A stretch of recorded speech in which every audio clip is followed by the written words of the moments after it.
Welcome to Breakthrough Success.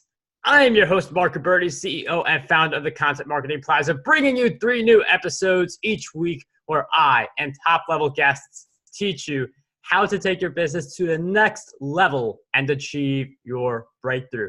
And one of the things I think we are all looking for are more clients and the ability to make money from our work, because we spend so much time producing all this great content. We should be making money from our work.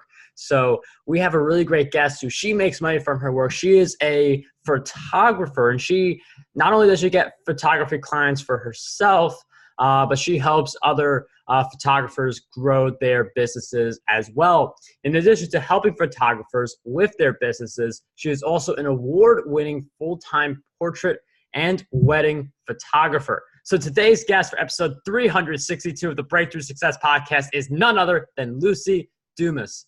Luci, it is such a pleasure to have you on the show.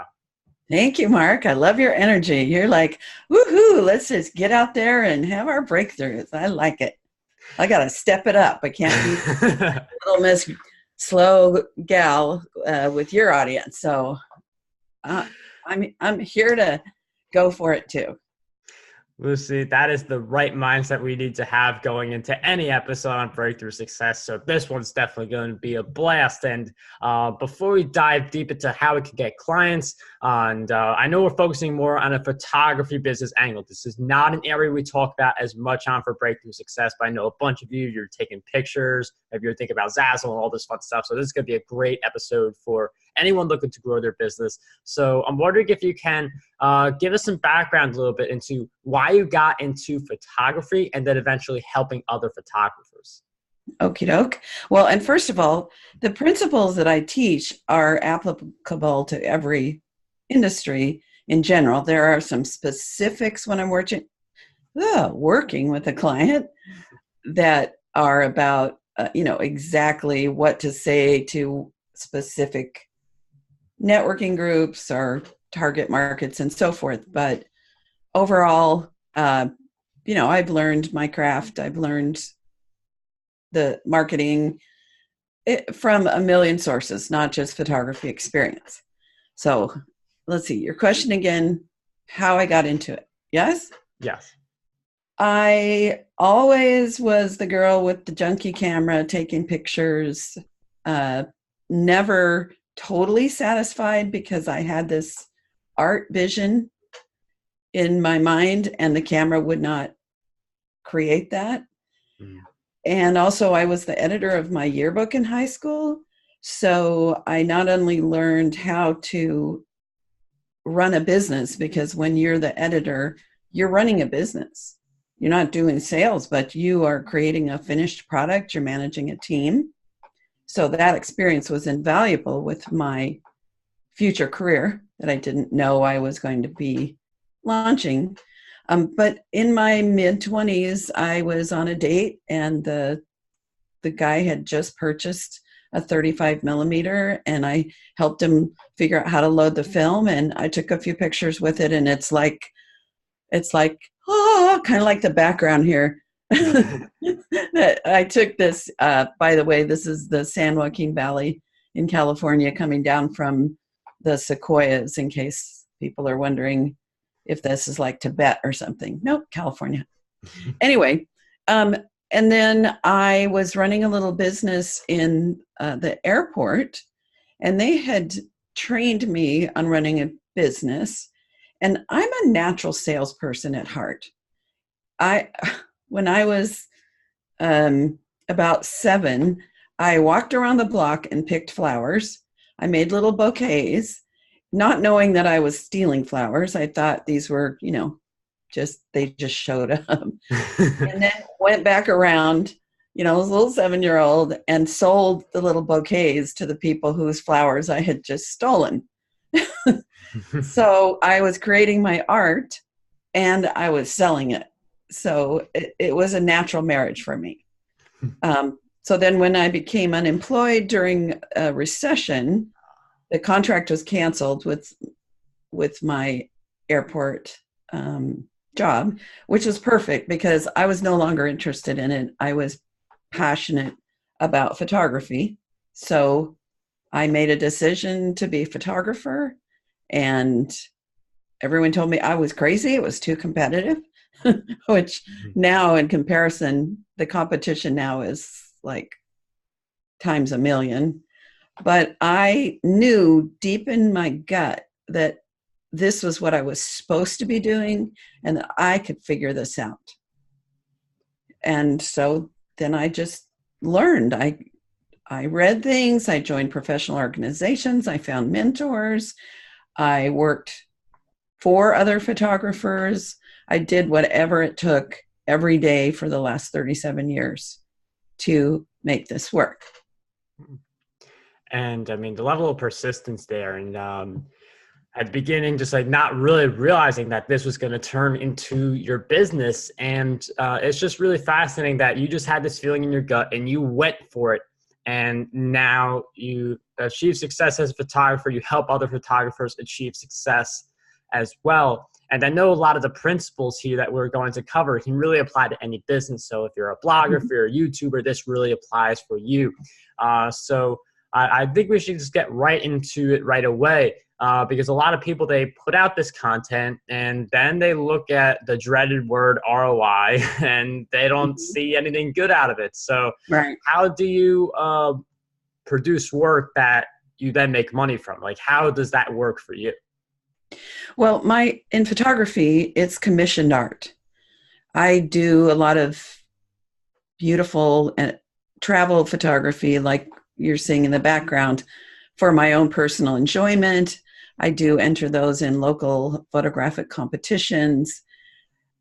But in order to be paid, I find someone who loves what I do, who's interested, and then I go through a very strategic sales process with them. First, enrollment into the idea, and then selling them on the concept of creating art of their families or their children or their pets that they will use in their home. So basically the game is to find people that will say yes. And what has happened, and I'm not sure if it's true with every industry of the people that love your show, but the competition has become so fierce in my industry. In fact, I just Google mapped photographers in my zip code. How many do you think showed up? Pick a guess. Hundreds? 887 in one zip code in San Diego. San Diego is a big place, though. No, in a 3 mile radius. In a 3 mile radius. Incredible. So then you take those 3 miles and the rest of San Diego, there's probably 500,000 people who consider themselves or are trying to be professionals in San Diego. Wow. And most of them are sitting, this is my opinion, I could be wrong, but sitting at their computer trying to get clients. And what I teach my coaching clients is how to get out into the world, meet people, put your stuff in front of people, make eye contact, develop a relationship. And yeah, it's kind of scary. And I've heard a lot of people say that they have social anxiety.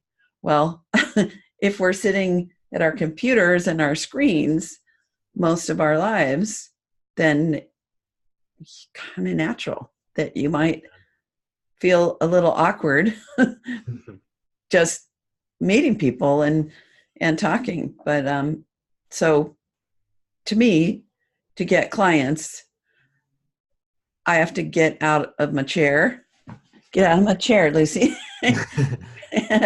and do things that will introduce me to my ideal clients.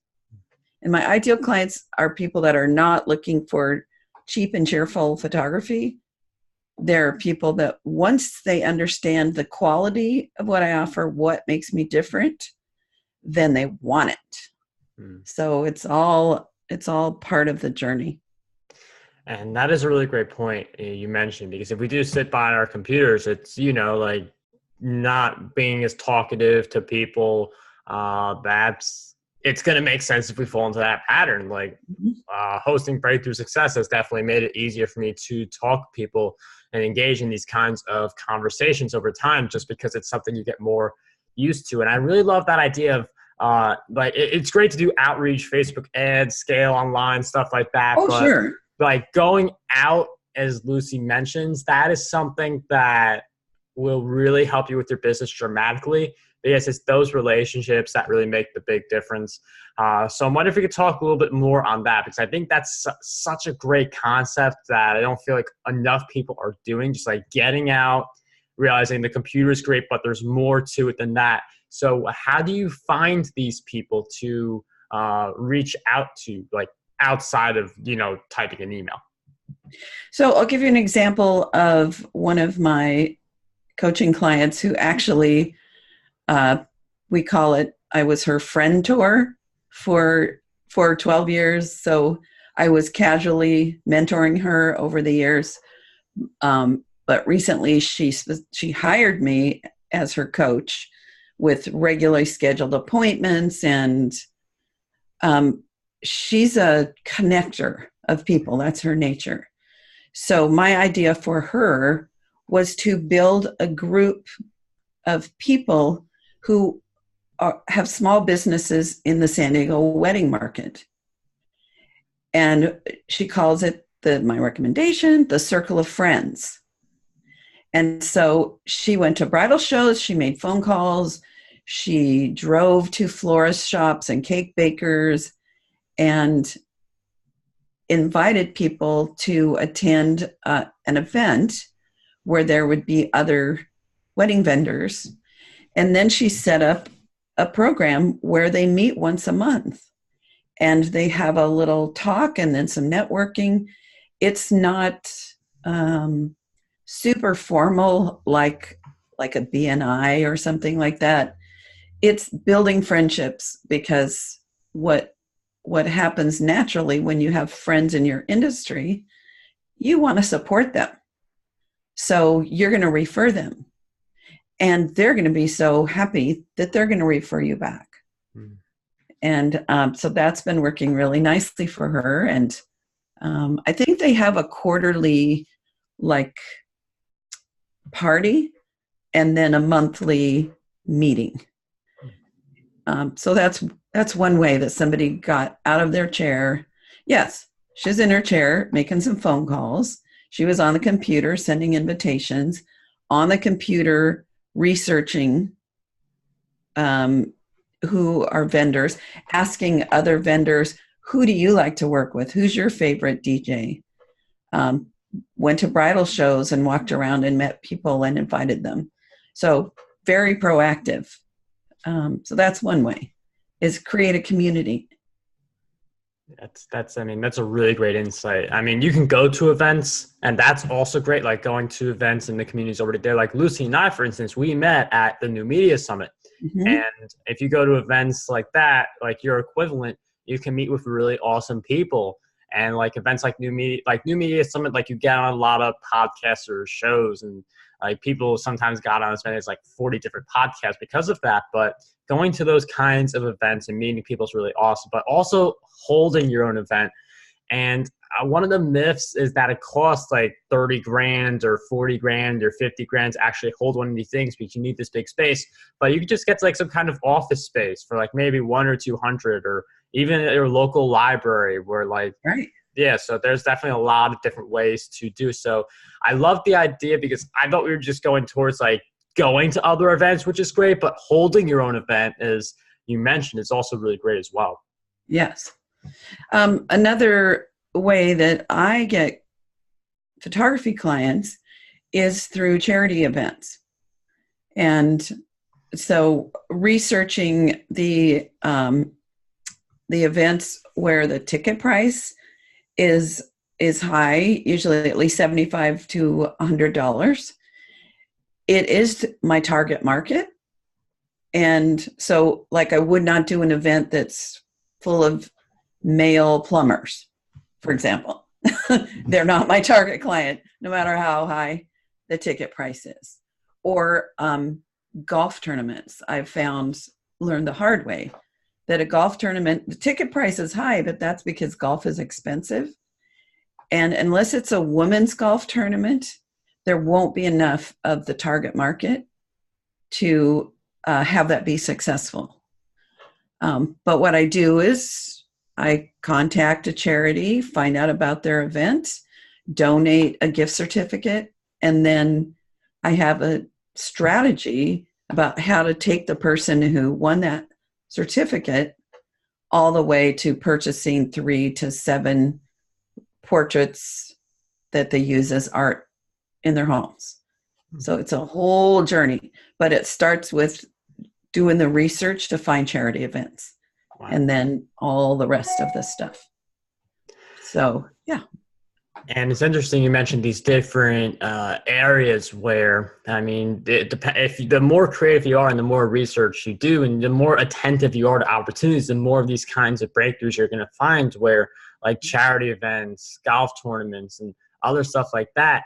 And you can find your equivalent of that kind of opportunity just by thinking with the right mindset and being a little more creative with how you can offer your products and services to people. So really awesome stuff. One question I do have, though, is one of the things I preach on the show very often is that your habits make or break you. So with that in mind, I wonder if you could share with us some of your habits that you would say are essential for your success. Well, I wake up every morning feeling like I have a boss, and that boss has certain things that she expects from me. Sometimes my boss is a little bit hard on me, and I have to talk to her now and then. But I have a little list of, like this morning, I typed on my sticky notes. This is something Mac has that I enjoy. That is, I just do a to-do of like 3 things to get done today, in addition to that are growing the business or part of my current business project. And then I'll put some notes about to do later. But keeping that little bit of organization. The other thing I found for me, there's a test called the Kolbe Test, Kolbe. And if you have not taken it, dear listeners, it is super powerful, because what it measures is not your personality. It measures how you get things done. It measures your modus operandi, or your MO, and it measures your planning, your creativity, your organization, and your getting things done levels. And you can just go to kolbe.com. I am high in what's called a quick start, which means my head is full of ideas all the time. And they're rolling around. And as they're rolling around, a new one comes in, and I get overwhelmed easily, which can then sort of like swamp me. And then I just go lay on the couch and do nothing. It's not good. So what I learned through this program is that people like me need to have some deadlines and a to-don't list, not just a to-do list.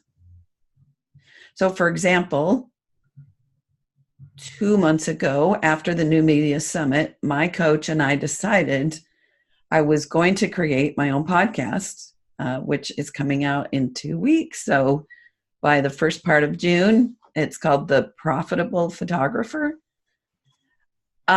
So we looked at what my priorities are were starting 2 months ago. So for 3 months, I've focused on the podcast. And then I also have a 12-week program that's already been recorded on how to create incredible sales, from turning warm leads to hot sales. I'm still working on the title. So we decided I was going to work on the podcast, the program, and finding a virtual assistant. And so there's things I might have done had I not had that this is what you're doing. Is this about this? Nope. Then you're not doing that right now. I'm not talking about don't go to the movies or, take a nap. But so having the goals and the intentions and working on those every single day, waking up in the morning with that in mind of what's important today, what's the next step to keep moving me forward. And because I set a deadline with Doug Sandler, Steve Olsher's part of his team that creates the podcast, then it's like, okay, what do I have to do now? What do I have to do now? What do I have to do next? So that makes sense. Does that actually answer some of your question? Yeah, I mean, I like this idea where you come up with the habits based on what you know about yourself, and that's self-analysis. That resource, the Kolbe, that will be in the show notes, marcguberti.com/E362. We'll also throw in a few links in there, such as to Luci's podcast and a few other places you can find her. But I know one of the things that you want to leave us with is info about a free strategy session. So yes. I'm wondering if you want to share that with us and just any other places that we can just keep on following you on your journey. Sure. So LuciDumasCoaching.com is where you can find my email if you forget it, which is Luci Dumas, Luci@LuciDumas.com. And they're all LuciDumas. When you go to Luci Dumas Coaching, you'll see that you can receive an ebook called 10 Big Ideas for Marketing High-End Photography in the Real World. And it's those 10 tips about things that you can do out there rather than in here where you and I are right now in the computer.